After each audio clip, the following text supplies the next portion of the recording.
el gobierno de México, bueno, no se ha cansado de alabar y defender la libertad de expresión de Julian Assange. Qué bueno que lo haga. Qué bueno que un país tan importante como México, que un presidente tan popular como López Obrador defienda la libertad de expresión de Julian Assange. O sea, porque él no defiende la libertad de expresión de todos los periodistas, defiende la libertad de expresión de Julian Assange. Hoy, bueno, echaron a andar a la señorita de las mentiras, a celebrar la liberación de Assange, la libertad de expresión. Y mientras hacía esto, al minuto, ya estaba atacando a los periodistas mexicanos.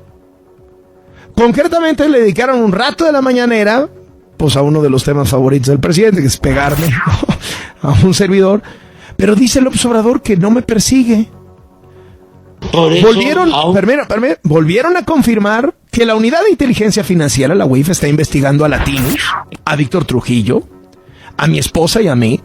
Pero dicen que no es persecución, que es obligación de la UIF, que no son órdenes del presidente, que si está investigando la UIF es pues porque algún movimiento extraño financiero detectó. A ver, yo le puedo decir con toda claridad, está por terminar este gobierno. ¿Usted cree que si me hubieran encontrado algo y ya me revisaron de pies a cabeza, ya me lo habrían restregado en la cara, procesado? No. Esto es una campaña de persecución y de desprestigio de López Obrador, que quiere que Latinos desaparezca y que nos callemos la boca todos los que trabajamos ahí. ¿Por qué? Porque hemos revelado varios de los más grandes escándalos de corrupción de su gobierno, incluyendo de sus hijos. Los traficantes de influencias, Andy y Bobby López Beltrán. ¿Y qué me dice de la Casa Gris de José Ramón López Beltrán, su mansión en Houston? Es una venganza del presidente, clarísima. Hoy, por tercer día consecutivo, el presidente volvió a lanzarse para calumniarme, para atacarme. Usó a la señorita de las mentiras para decir que no se persigue a los periodistas, etcétera, etcétera. Dice que la UIF actuó por su cuenta. Todos sabemos que en este gobierno no se mueve un papel si López Obrador no da su visto bueno. Y él mismo lo dijo. Lo dijo en el 2019, una frase que lo va a perseguir toda su vida, que dice: en este gobierno nada sucede si no se entera el presidente. Estamos en un régimen presidencialista. Pues sí, claro. ¿Qué tema nos pone sobre la mesa, querido Javier?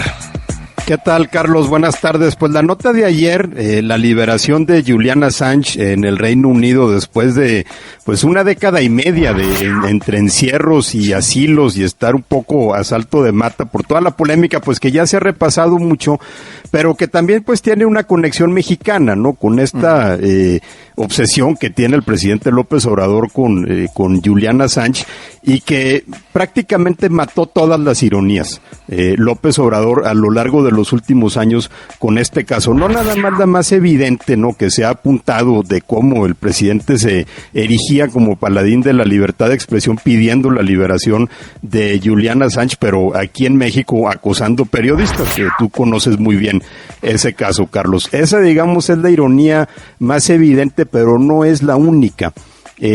Assange se había convertido como una especie de fetiche de López Obrador, ¿no? Porque le permitía ser candil de la calle, ¿no? Mientras en la casa aquí había oscuridad, y lo sacaba a cada rato en la mañanera sin que viniera a cuentos, y por ahí a lo mejor traía algún pleito con Estados Unidos, decía, pero ellos son los que tienen a Assange en la cárcel y Assange debería estar libre y la Estatua de la Libertad está abollada, o no sé cuál fue la metáfora que usó ahí un día. Que quitarla, ¿no? Que la quitaran de ahí. Que había que quitarla, exacto, porque ya no representaba. Cuando pues también era evidente, ¿no?, que López Obrador estaba defendiendo a un activista, a un periodista que había publicado información incómoda para el poder, ¿no? Lo que pasa es que era información incómoda para otro poder, no para el suyo.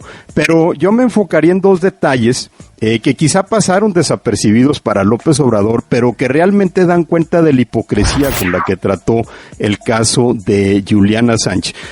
Recordarás allá por 2021, empezó a sacar el tema, incluso fue cuando le ofreció asilo político López Obrador a Assange en la embajada mexicana en Londres, que si lo liberaban, México podía acogerlo como refugiado. Era cuando Assange ya había dejado la embajada de Ecuador y había sido detenido por autoridades británicas. Te acordarás que en ese entonces cargó contra la organización Artículo 19 por unos reportajes en donde Artículo 19 había participado revelando la red de espionaje que tenía San Juana Martínez en Notimex, la red de golpeteo a periodistas.